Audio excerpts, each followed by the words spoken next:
Hello and welcome everyone to today's webinar as part of the EU Values Network webinar series. My name is Emily Jones and I'm very pleased to be your host for this session. In case you haven't attended one of our monthly webinars before, the EU Values Network is a Jean Monnet initiative working with higher education institutions across the globe to create dialogue and a broader understanding on the EU's normative values.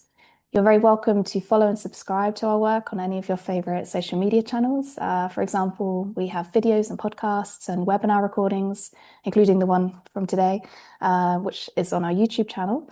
And yeah, you can head to our website to see everything there. The address is hopefully just below me right now on the screen. And well, today in this webinar, we're delighted to welcome Dr. Maria Laura Marceddu, author of EU Values in Investment Law and Policy, Promises of Democracy and Rule of Law, published last year by Oxford University Press, to discuss the European Union's evolving role as a normative actor in international investment law. Dr. Marceddu recently completed her PhD at King's College London and is currently serving as a research associate at the Edinburgh Centre for International and Global Law. And she will present the core findings of her book with us today. Her work examines how the EU seeks to embed values such as democracy, rule of law, and the transparency into global economic governance, offering an assessment of both its achievements and limitations.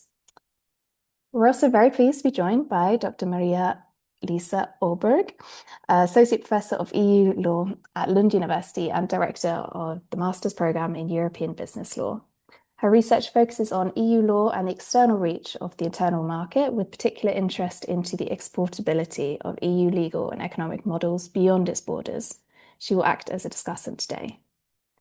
We are also hoping to have Colin Brown with us later, who heads up the Unit for Dual Use, Export Controls and Trade Sanctions at the European Commission.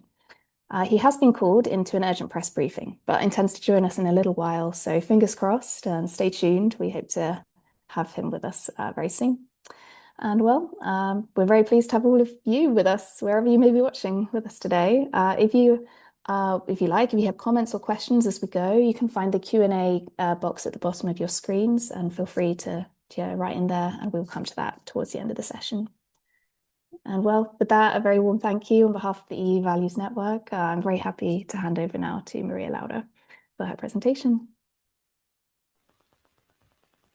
Thank you, Emily. It's really a great pleasure for me to be here with you today. So also a very warm welcome also from my side. Let me just share the few slides I have prepared. Okay, so you can see also the book face, not just my face. Well, I must say that I'm genuinely excited also to present my monograph, first of all, in such a distinguished company. I'm really grateful to Marja-Liisa and also to Colin. And I'm also grateful to the EU Values Network, which feels like exactly the right home for this conversation for my book. And I'd like to kick off this webinar starting indeed from the book cover. Now, you know what they say, that no one should judge a book by its cover. But in my case, I would actually say, please do judge my book by its cover. The cover depicts a painting by Wassily Kandinsky that is titled in German, Mit and Gegen, which translates into English as with and against. And I chose this work deliberately, not just for its beauty, for the aesthetic appearance, but also because the title itself, With and Against, captures something I believe essential about the trajectory that the European Union has followed in the realm of international investment law and policy. And I think also most importantly, the title itself captures the spirit of the questions that this book set out to answer. Now, what I asked myself before start writing the book was whether it does exist a distinctively European approach to investment law and policy, specifically one that is inspired and also anchored to the EU's core values of democracy and rule of law. And if such a dimension, if such a distinctively European dimension exists, what does it actually looks like in practice? These are not and were not just theoretical questions, but they have been studied against the backdrop of a world that has become considerably less Eurocentric, and also within a subsystem of international law that I should say upfront is rather peculiar in its nature. In fact, international investment agreements are unique instrument, I would say, in international law. And the dispute settlement system for this kind of disputes, investment arbitration, is an even more peculiar mechanism for resolving disputes. It is a system where one individual, the foreign investor, so either an individual or a multinational company, he's given standing before an international tribunal, an arbitral tribunal, unlike their domestic counterparts. Now, the standards of conduct embedded in these agreements are framed as investors' rights, so they're not framed as investor obligation. And these tribunals, they kind of operate along the lines of what might look like as a punitive logic, because they have been given power to review host state conduct, and on the basis of the agreement, on what the investment agreement actually contain, they may also deliver awards that would sanction wrongful behavior adopted by a host state. I will get back to this and probably return to some of this point during the presentation, and also if you want during the Q&A. But I think it was important to have this framework in mind from the outset. Now, I think I also need to be honest with you, because I was considerably more optimistic when I started writing the book than when I completed it. Yet, I'm still persuaded that the EU has shown some genuine progress on several fronts, and that eventually its engagement with investment law and policy does gravitate around these two inseparable dimensions, the with and against dimension. So all these considered, the choice for this masterpiece, this Vasily Kandinsky masterpiece, for the face of my book seems to be the right one. The evidence I will be presenting is not definitive, and that is also the reason why I decided to keep a question mark in the title, Promises of Democracy and Rule of Law. Also because this was some sort of premise upon which the European project was built, but these promises of democracy and rule of law are not a given in the regime of international investment. What I've noticed also in my research is that more often than not, actually, opportunities in this field have been dismissed without dialogue, without discussion. And I feel that today could be a good opportunity to do the opposite and engage in a genuine discussion. Now, before turning to the with and against dimension, I think it's important also to briefly set the scene. So what the EU is actually doing in the field of investment law, how did we get there, where do we stand? Now, foreign direct investment entered the EU exclusive competence as part of the common commercial policy through the Lisbon Treaty, so under Article 207 TFEU. And I think it's important also to be precise on this point. That was not at all the culmination of some sort of hard-fought institutional battle, nor it was the end of a strenuous bargaining coming from the investor/business side. But it was more the result of a combination of factors like chance, stealth, and serendipity. The real turning point came with the Constitutional Treaty, where FDI was formally brought under the EU exclusive competence as part of the commercial policy. It kind of slipped through the treaty. And probably at that time, it was also somewhat overshadowed by the political urgency of the moment, that at the time was the US intervention in Iraq. History, as you might have noticed, does have a habit of repeating itself, as Giambattista Vico very rightly pointed out. Nonetheless, this granting of exclusive competence upon the EU expanded the range of EU exclusive competence and gradually started to replace the patchwork of bilateral investment treaties concluded that far by member state. The Court of Justice also have the possibility to subsequently clarify the scope and the boundaries of this competence in the context of the negotiations of a free trade agreement between the European Union and Singapore. And the court clarified that portfolio investment and investment arbitration fall within shared rather than exclusive competence, and that basically opened the door to mixity, meaning that we have now agreements requiring both member state approval and the EU ratification. This has produced the patchwork of agreement we have today. So we have some agreements that have been concluded as mixed agreement, like, for example, the agreement with Canada, the CETA agreement. Some other were split, so we have the main free trade agreement ratified by the EU only, and then we have a separate investment protection agreement that has to be ratified by both member state and the European Union. And this, for example, is the case for the agreements with Vietnam and Singapore. Or we even have cases where investment protection has been left out of scope entirely. And that is the case, for example, of the agreement between the European Union and New Zealand. This is how things look like, and the result is that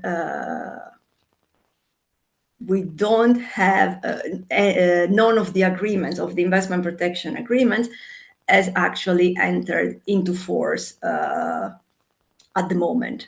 Last time I checked, and that was, unless something changed overnight, there were no investment agreements entered into force so far. Now, one plot that is on the horizon, but is still, I don't think, very much on the Council's radar, is the European Parliament's 2023 resolution, in which the Parliament called for a process of amending the treaties and basically proposed for having a qualified majority voting and the ordinary legislative procedure when it comes to the ratification of international agreements like this one. Now, were this to be approved, mandatory mixity would officially end. However, whether member states will be willing to relinquish their positions of power is, to put it very gently, a very much open question, despite some pressure also from some federalist organization on the Council. The proposal hasn't really been followed up. The European Parliament proposal hasn't been followed up by the Parliament. So as things stand, the treaties remains exactly as they have been conceived since Lisbon. Now, leaving this potential amendment aside, what this exclusive competence does signal nonetheless is the fact that we have entered into a new era. And it's a new moment in time when we are moving away from the old generation bilateral investment treaties towards more refined agreements that are seeking to engage with sustainable development, environmental protection, regulatory concerns, and that should be welcome and should be saluted as a positive development. So it is against this backdrop that the width and against dimension, the lines, these two lines along which the European Union position itself in the investment, in the fields of international investment, that gradually began to take shape. Now, just briefly, a brief word on method, because I think it's important to explain the framework I use to understand also what will follow. Now, in this book, values were conceived normatively, and norms are understood in a slightly idealistic conception. So the idea is that values are expressions, are normative expressions of goals worth pursuing, and not just simply as merely rule to comply with. So in this sense, Article 2 is a goal norm, and it assumes that the EU decision-making should pursue the most appropriate path to realize the values upon which the union is founded. So assuming there are a range of options among which a range of available options, the one to be chosen is the one that would ensure application and realization of the values enshrined in Article 2. Now, the challenge here in more practical terms in carrying out a research like mine is that values cannot be measured numerically or assessed in simply binary terms, because there is no simple compliance ledger, let's say, for values or for concepts like democracy or rule of law. So what I did instead was to treat these goal norms as a response to problematic situation. And the silver lining in this is that the investment regime offered no shortage of these deficit situations. And I rely on this, for this part, on the work of Alexis, Sartor, and Weiler. And I frame these systemic problems affecting the investment regime as demands for adjustment. And the EU supplies of its core values as a response. Of course, it's not the only possible response. There are other players have put forward other responses, but I wanted to investigate whether these responses were in line with the EU values and whether taken together these responses that the EU has provided could be an indication of a genuinely, of distinctively European approach into the regime of foreign investment. Now, in order to do so, to measure whether that supply has been effectively delivered and how it's been delivered, I have to unpack, let's say, the concept, the value, the norm of democracy and rule of law into a set of benchmarks. So, for example, in order to assess the value, the norm of democracy, I decided to look into the transparency, into access to document, into public participation. Whereas for the rule of law, I had to look at different benchmarks like legal certainty, legitimate expectations, and judicial independence and judicial impartiality for the rule of law. So I relied on those benchmarks. And those benchmarks, let's say, were the lens through which everything that followed was assessed. So let's now enter into the width and against dimensions of the book.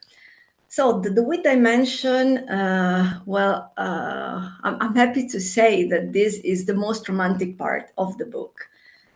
This is where the EU has demonstrated genuine alignment with international developments, where the EU has engaged with the investment regime, not just as an external actor seeking to influence the overall regime, but as one that has, at least in those instances that I'm going to present, that has acted coherently with what it preaches. So there is coherence between its internal dimension and its external projection. So the structure, the foundational structure is pretty straightforward, because we have Article 2 as the value base.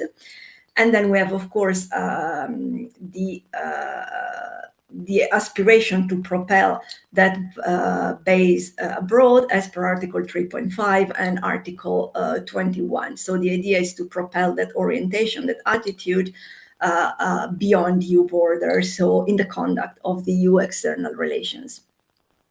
And here are also where there are real achievements to acknowledge. I think it would be intellectually dishonest to dwell just on shortcomings. There will be shortcomings, and they are also coming shortly after this part. But I think it's important also to give credit to the EU where it deserves it. So the clear example, I think, is transparency, is also the one I documented extensively. And I believe in this field, this benchmark proves that the EU has been able to contribute meaningfully to make the regime of international investment less opaque, so more open and more accessible. We have now access to negotiating documents, to the ratified document. We also have access to documents like Council mandates, so what the Council has told the Commission to do in the negotiations. All documents that probably would not have been available just a decade ago. We have also, albeit that was a decade in the making, we also have the European Union a ratification of the Mauritius Convention on Transparency, ratified by the EU, so by an international organization, not just by along with the member state, thus extending also transparency standard to investment arbitrations under existing treaties. So I think this is a significant development. There have been significant developments on that front. And alongside transparency, I think also genuine efforts were made by the European Union on the public participation front.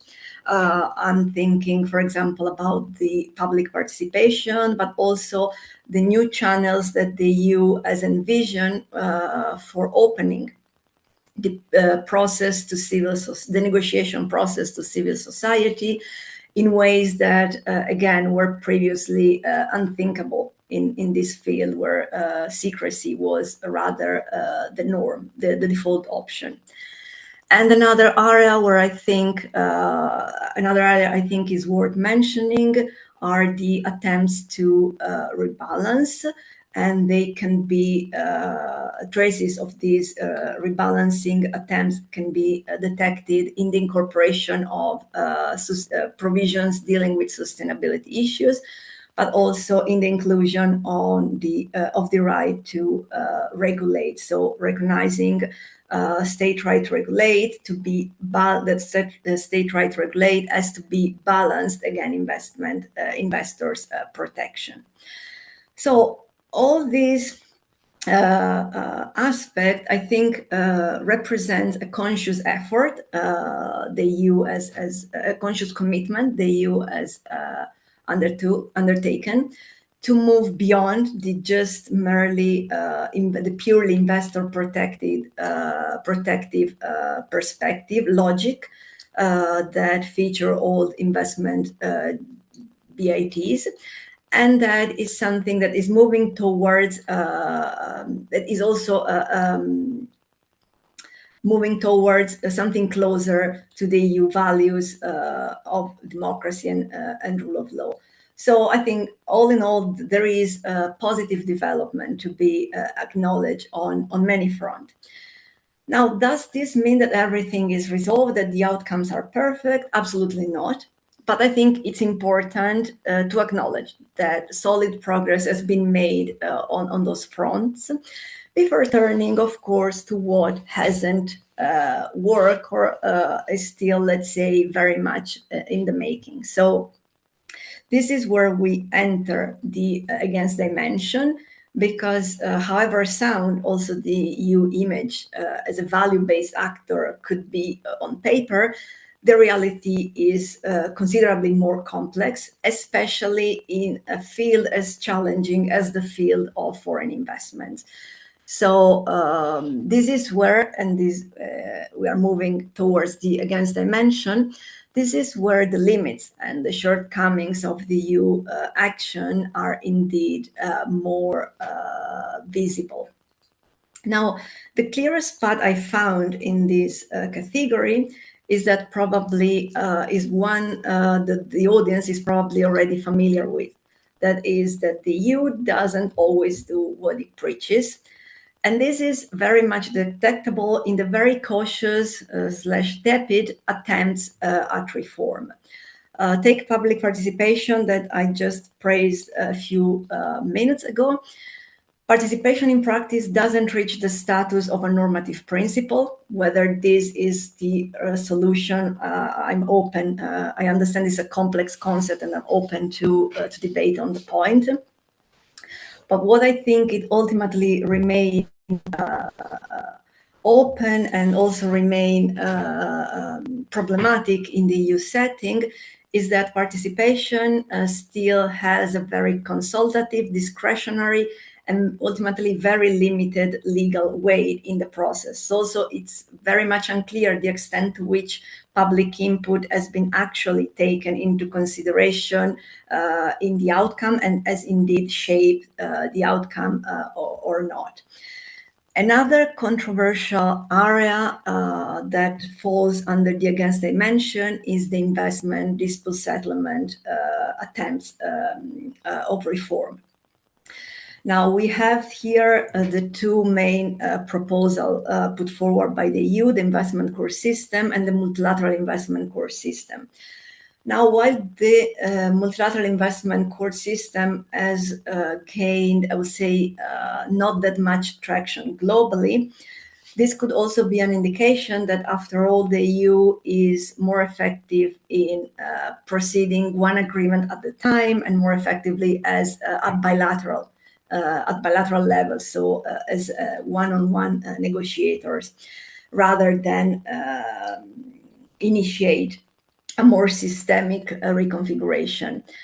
Also, the investment core system, so the one included in several investment chapters for mixed agreement or investment protection chapter, where we have, when we are in the presence of a split agreement, expose the EU to the risk of mandatory mixity because everything is still subjected to member state ratification, and also exposed to the proliferation of these dispute settlement system, each one created for each agreement, and therefore raising the same questions and the same doubt that were raised against investment arbitration per se. In this field, my conclusion is that Europeanization is not surprisingly strong. And it also compromised on some other level by the fact that the EU is not just focused on, let's say, international investment agreement, but it also relies on other approaches or other instruments like economic sanctions or the implicit threat of exclusion from a single market that are very much closer to, let's say, power. They aren't really, let's say, closer to the idea of a normative power Europe, but they lean closer to an idea of hard power Europe. I think this is also this heterogeneous approach also conceals fundamental fragility that is in part a question of identity, or rather the lack of a clear one.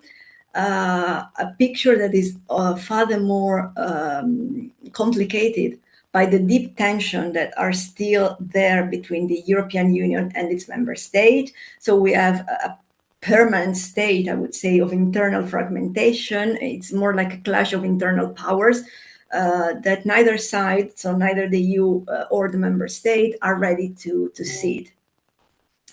In this scenario, mixity is one symptom. The fact that none of the investment agreement is currently in force is another. And even when intention may be shared, execution doesn't really have to follow the EU line, as the modernization process of the Energy Charter Treaty has revealed. Now, complementary to this is what I would call also some sort of ambivalence vis-a-vis international law and global governance more broadly, because we have on one side the EU that is presenting itself as a champion of democracy and rule of law, and yet is not always able to perform those values internally. This is also often overshadowed by the pursuit of political and economic interest that needs to be ensured in order, of course, to not compromise, to not jeopardize the competitiveness of the single market. So while the EU externally seeks to present itself as a promoter, as a champion of democracy and rule of law, internally it cannot really, is not really able to perform similarly. And this tension has increasingly been addressed, and also connect to what I was just saying a few minutes ago when it comes to the heterogeneity of means, of instruments that the EU is deploying, has become increasingly concealed under the mantle of, or the language of, open strategic autonomy. And this is a language that is revealing fundamental tension, not just between the internal-external dimension, but between the power of right, so the expectation for a normative power like the EU to act on the basis of values and legal principles, and an inclination towards the right of power. So what the EU has been doing in more practical terms, acting on the basis of interest and leverage. And I think this is where the clash is really happening, and where the EU action is actually undermined. There is one further dimension I think it's important to flag, because it's also probably the most consequential for the future. That is that despite preaching its values, what I found also in the EU line of action is often the lack of a genuine engagement in a frank dialogue at the judicial level, at the systemic level, at the policy design level. Since CADI, I think there have been missed opportunity to develop a serious jurisprudential conversation with international law. And at systemic level, is more or less the same, because, for example, the due diligence directive, which kind of binds foreign investor through the reach of the extraterritoriality of a directive, could have been discussed and developed in slightly different terms. And again, the missed opportunity for the EU was to have a serious discussion about how investment policy could be redesigned to maximize the positive contribution that investors could bring to society. And these are just not theoretical or hypothetical risks, because we live in a world where we can no longer assume the genuine universality of EU values or their inherent supremacy. To do so, to rely an excessive reliance on values, could risk to degenerate either into a juridification of values, or even worse, into a juristocracy, where values would become instrument of power rather than genuine commitment, and create a situation where the EU should be in the position to assess what values are worth pursuing and what values are not. And probably this one was the most uncomfortable finding of all. So where does this leave us? And I'm going to conclude shortly. Now, we live in a world where cross-cutting identity and loyalties push actors, by actors I mean state, institutions, individual, multinational companies, into increasingly flexible networks of convenience. And in this reality, both the with and against dimension are equally necessary to shape the EU approach. They are not opposite, they are just two faces of the same reality. And that is same reality that is telling us that the EU cannot merely, or is no longer able just to integrate or export its norm in the name of some sort of alleged universal desirability. The translation of EU values into practice, I think, would depend on a fundamental distinctions that runs through the entire book, and is to understand whether values, whether principle function as values or whether principle function simply as norm. Because if the idealistic component is present, so whether they function as values, then Article 2 does provide a sufficiently capacious base for normability, for the capacity to give values legal and institutional form. If we are in the other side of the spectrum, so where principles operate simply as norms, then something else will prevail. So it would be a more market-oriented conception of justice, and therefore a logic of rather than transformation. Now, today, the EU has so far sent mixed signals. It has shown genuine sign of originality, but also its impact on the overall regime remained to a certain extent fairly modest. The most critical observer could argue that ambition has outpaced the delivery, and I don't think they are entirely wrong. Yet, this is where I want to leave you, quoting Judge Lanard, would bring us together, remain stronger. That would pull us apart, because integration through law, despite all its imperfection, despite its difficulties, despite its tensions, still remain probably the only way forward, because the alternative, so dismissing the conversation without dialogue, without legal safeguard, would probably lead us nowhere. The court has already has already started to operationalize Article 2, so it's gradually providing meaning also to what these values, to the content of these values. And I'm aware that these are very complex questions without easy answer. But perhaps starting discussing and acknowledge also the limitation would probably help us to improve the overall picture. So I think this is exactly why this kind of conversation is important. And I think I'll stop there, and I'm very much looking forward to your reflection and questions in the Q&A. Thank you. Thank you. Thank you so much, Maria Laura, for such a lovely overview of the research process and the book as well. Huge congratulations for this piece of research. For those in the audience or with us today, if you have any questions or comments so far, do just find that Q&A box at the bottom of the screen and feel free to write in there, and we'll come to those in a bit. So we will now turn to our expert discussant with us today, Marja-Liisa Öberg, for her thoughts, reflections, and questions, if you have any. Over to you. Thank you so much, Emily, for this kind introduction. And thank you, Maria Laura, for writing this rich, elegant, and thought-provoking book. And also thanks to both of you and the EU Values Network for giving us this opportunity to discuss the book in this particular format. So I would like to begin with a brief overall reflection of the book. In my view, this book is an impressive piece of scholarship. It manages to do something that is quite difficult. It brings together doctrinal investment law, EU constitutional thinking, and broader questions about global governance in a way that is both analytically ambitious and very readable, literally from cover to cover. And I warmly recommend everyone to do so. Now, to move to the substance of the book, I found it very compelling how the book reframes investment law.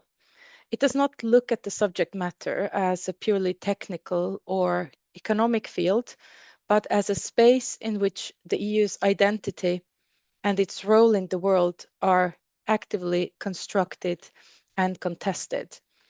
So readership for this book should go well beyond experts in investment law and capture much more the broad field of EU external relations. Now, turning back to the actual book, at its core, the book argues that EU values, with a particular focus on democracy and rule of law, that these values are not merely constraints on action, but they are teleological drivers for EU action. So these values serve to orient EU external action towards certain ends. And while they do so, they shape the legal and institutional mechanisms that are used to pursue them. This approach is very clever. It allows us to see EU external action not merely as a policy, but as a value-driven project.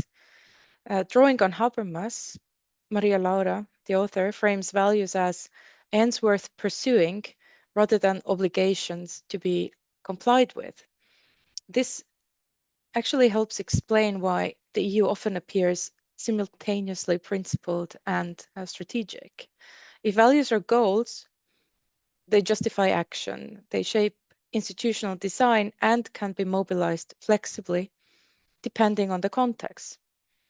And in that sense, the book makes a subtle move beyond the familiar debate about whether the EU is a normative or interest-driven actor. Instead, it shows how the two dimensions are deeply intertwined and how they come into active dialogue with each other. Now, I would point as the second key contribution out that the book conceptualizes, or how the book conceptualizes the EU's global role. So rather than presenting the EU as a unilateral exporter of norms, it describes a much more complex process of diffusion. This is particularly important in the investment context, where the EU is a relatively late entrant, as Maria Laura already explained.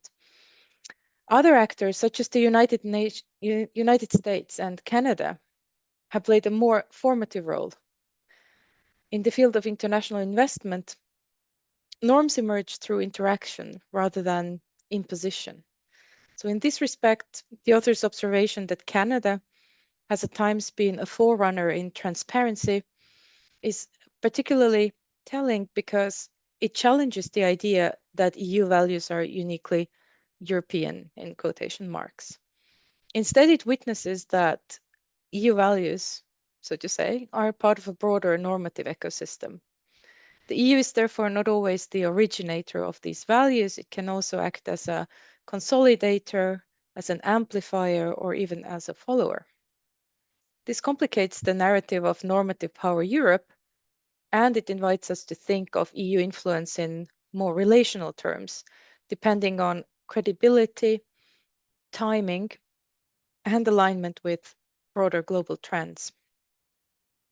So one of the most elegant analytical frameworks in the book, I would say, is the description of the legitimacy crisis of the investment regime as a demand for adjustment, to which the EU responds with a supply of values. This economic metaphor captures something that is fundamental about how the EU operates externally. It identifies systemic deficiencies. It also presents its own values as appropriate solutions. And in doing so, it reinforces its normative, economic, and political influence. This dynamic is particularly visible in the areas of democracy and the rule of law. So first, in relation to democracy, the EU has contributed to opening up the field of foreign investment that was traditionally rather closed and technocratic by promoting transparency and participation. This has helped create a more public dimension of investment law, aligning it more closely with democratic expectations. In relation to the rule of law, the EU has emphasized procedural guarantees such as independence, impartiality, and legal certainty, and has promoted institutional innovations like the investment court system. These developments position the EU as a reform-oriented actor that seeks to recalibrate the system rather than attempt to replace it entirely. At the same time, the book does not take this narrative at face value. I would say its strength lies in its willingness to critically interrogate the EU's approach. The emphasis on judicialization, for example, raises deeper questions. While judicialization may enhance consistency and legitimacy, it also shifts decision-making from political to judicial arenas and empowers unelected actors to balance competing values. In doing so, it may reproduce some of the very legitimacy concerns that it seeks to resolve. And moreover, judicialization can function as a vehicle through which the EU projects its own understanding of the rules of the game onto the global stage. And this raises the question of whether judicialization is simply a neutral tool for improving governance or whether it also serves as a mechanism for expanding the EU's normative influence in ways that may not always be universally shared. Next, I would like to bring out the book's critical reflection on the EU's credibility as a global actor. The EU presents itself as a value-driven entity that leads by example. Yet the book shows that this claim is often undermined by internal and external inconsistencies. There is a gap between the rhetoric and the practice, particularly when mechanisms of transparency and participation appear more procedural than actually transformative. There is also a tension between values and interest, as the promotion of democracy and the rule of law is frequently intertwined with economic and strategic objectives. And perhaps most importantly, there is an ongoing ambiguity in the EU's identity. It oscillates between being a model, a regulator, and a strategic power without fully committing to any single role. And these tensions do not invalidate the EU's project, but they do make it more complex and in many ways more realistic as well. They reveal an actor that is not fully coherent, but rather evolving and adapting in response to both internal constraints and external pressures. The book also situates the EU within a changing global environment that is becoming less Eurocentric and more contested. In such a context, the attractiveness of the EU model cannot be taken for granted. Alternative regulatory and political models are gaining prominence, and the EU's influence increasingly depends on persuasion rather than structural dominance. This raises a broader question about the EU's future role. Is the EU still a global standard setter, or is it becoming one actor among many in a more pluralist normative order? So to conclude, I think this book offers a nuanced and very timely account of the EU as a global actor. It shows that the EU's engagement with investment law is not just about regulating capital flows, but about projecting a vision of governance, negotiating its identity, and navigating the tension between ideals and interests. The EU emerges not as a fully coherent normative power, but as a complex, evolving, and sometimes contradictory actor that is engaged in an ongoing and unfinished process. So in the end, I would like to pose two questions to the author. First, your analysis suggests that the EU's external legitimacy is closely tied to its internal coherence. And I would like to ask, do you think there is a threshold beyond which internal inconsistencies, particularly regarding the rule of law, begin to significantly undermine the EU's external influence? Or can the EU sustain its normative role despite these tensions? And the second question is, if we accept that EU values are not uniquely European and are increasingly shaped through interaction with other actors, what should the EU strategy be going forward? Do you think it should continue to aspire to be a global standard setter, or should it move toward a more dialogical role as a partner in shaping shared norms?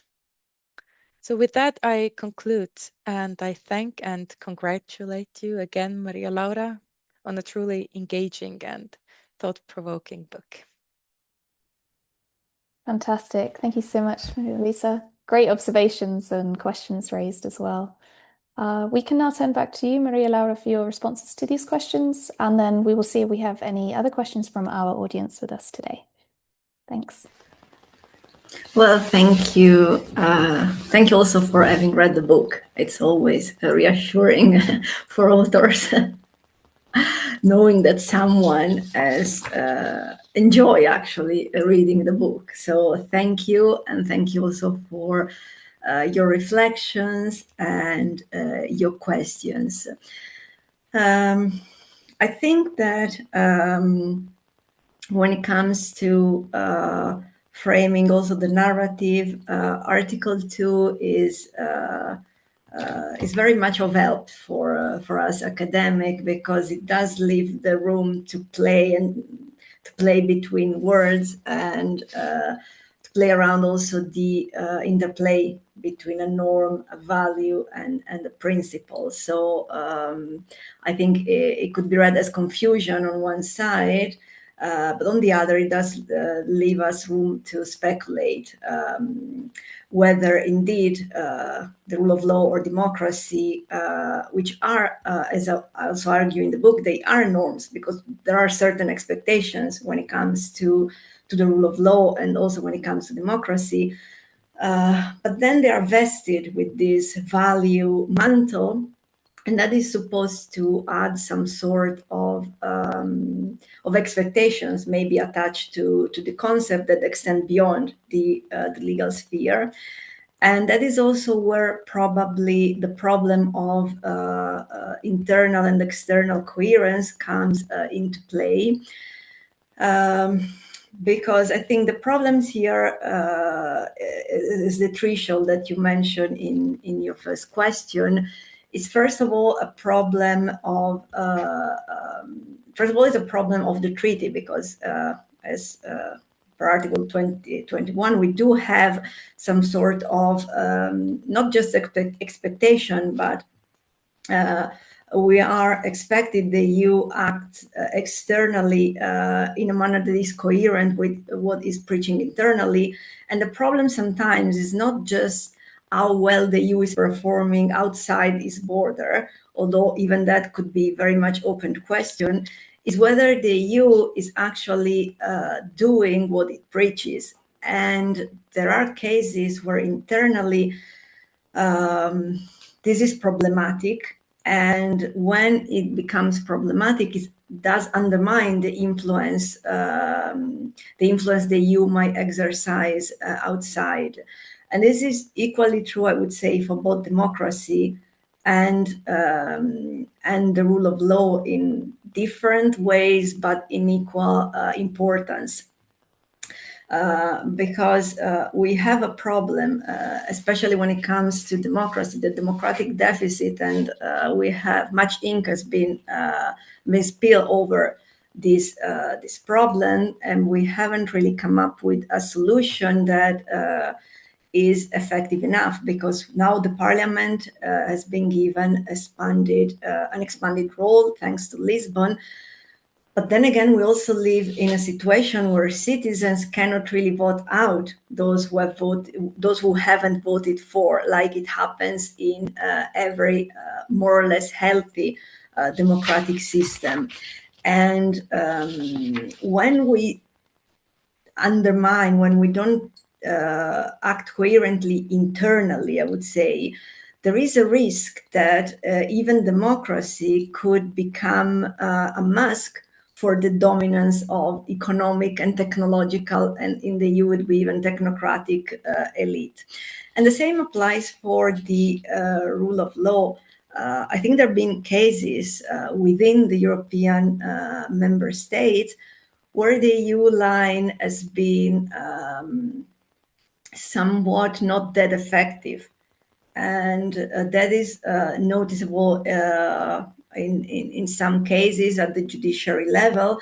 And it also exposed the EU to a more, I would say, a more systemic problem, because how can you rely that much on the judiciary and on judicialization as it has been doing in the field of international investment, for example, when your owns are not really complying with that kind of threshold, when judicial impartiality and independence are not that compromised? How can you be a credible actor, even just, in terms of optics? And this is also reflected, I would say, to a broader level, also when it comes to other areas of the EU external action, because I would say, economically speaking, the EU is still a strong powerhouse. But when it comes also to other geopolitical and more political problems, global problems, the EU hasn't really pushed on its normative power, or hasn't really been giving at least the impression of insisting on diplomacy, on diplomatic means, but had resorted more often than not to what I was what has been labeled as open strategic autonomy. So the threshold, in a way, is not that high. I mean, we are simply asking the EU that if he wants to propel an image of the champion of democracy and rule of law, it probably should start acting like one internally. And this is also somehow reflective of the fact the EU values are not unique. I very much like your observation when you mentioned Canada, because yes, Canada and the US were there when it comes to transparency, for example, and also to participation long before the EU. So is the EU try to put forward a message, a value that is more universal, so going along and also reinforcing what has already been there, because I don't think the EU is really introducing anything particularly unique, especially in maybe was rather unique at the very beginning. At the very beginning was the idea, I think, was impressive. I mean, to bring together countries like France and Germany at the end of the Second World War, and that was really something impressive. We haven't seen that kind of transformation and of extraordinary spark, let's say, in the EU approach for quite a while. And this is noticeable when it comes to values. And again, when it comes to values, if we are not really sure what these values are about, or what they come from, or what we really should believe in, then the risk is that this value would become just another instrument for power. So instead of using the law, instead of using other justification, values would be the idealism, the ideal mantle under which some strategic interests are or risk being concealed behind.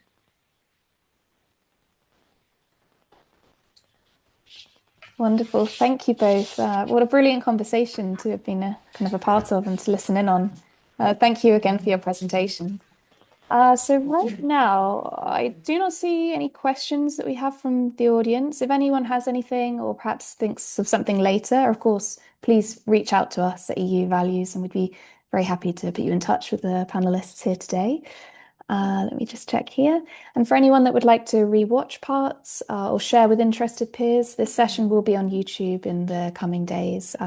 You can, as I say, check anything on our website as well, where all of our sessions are listed, and future sessions as well, if you'd like to. Oh, actually, one moment. We have a raised hand there. Let me see if I can unmute you. Selvi, I think I'm just allowing... Yes, you are on mute, but you're able to. There you go. If you have a question. I'm from Turkey, a teacher of English. I really appreciate the policies of European Union. I've got a question for you. In a world of rising authoritarianism, is the EU's value-based investment approach strong enough, or does it need strong?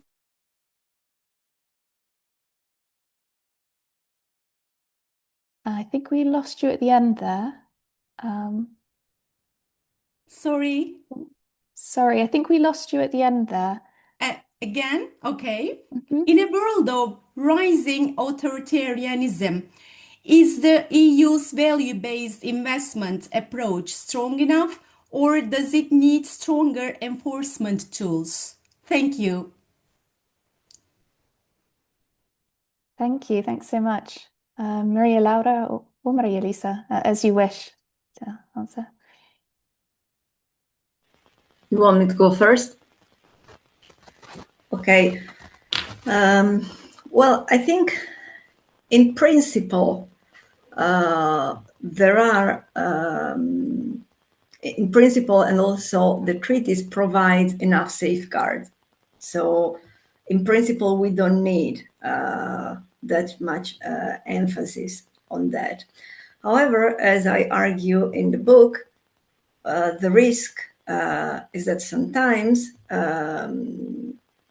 what can be done in the name of a right, so what can be done in a, say, normatively sound manner, then has to be reached through other means. And at that point, power will come into play. Of course, the options are limited because, strictly speaking, the European Union doesn't really have, let's say, cannot really rely on some strong power instruments like other players or like a single member state. So I would say that in the field, in the economic field, norms are strong enough. Sometimes they can be used in a more in a braver manner, I would say. Like when it comes, for example, to the problem of balance.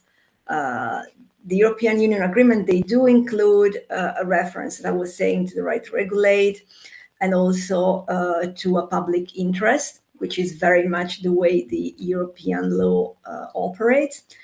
But then when it comes, for example, to address the elephant in the room, that is the asymmetry between investors and the whole state, the EU doesn't really introduce dramatic changes.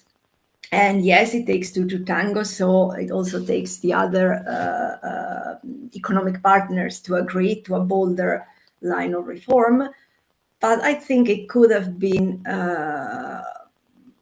more audacious on some instance. So I think EU values are strong enough if put to proper use.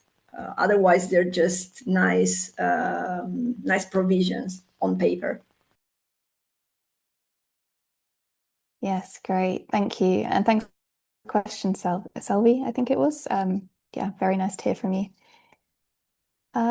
Just checking again. Well, if there are no other questions from the audience at this time, we will bring this brilliant session to a close. Huge thank you on behalf of the Values Network to you both, and for everyone, wherever you may be watching as well. As mentioned, this will be on our YouTube channel in the coming days to a week, so do check it there. And if you would like to attend our future sessions as well, you can subscribe on our website to our mailing list, and we'll let you know. They are monthly. Oh, there's some nice hearts going on. That's nice. Right. Well, yes, and a heart to you too. Thank you so much. And yeah, really wonderful to see you all today. Thanks everyone for attending. Thank you so much. Bye.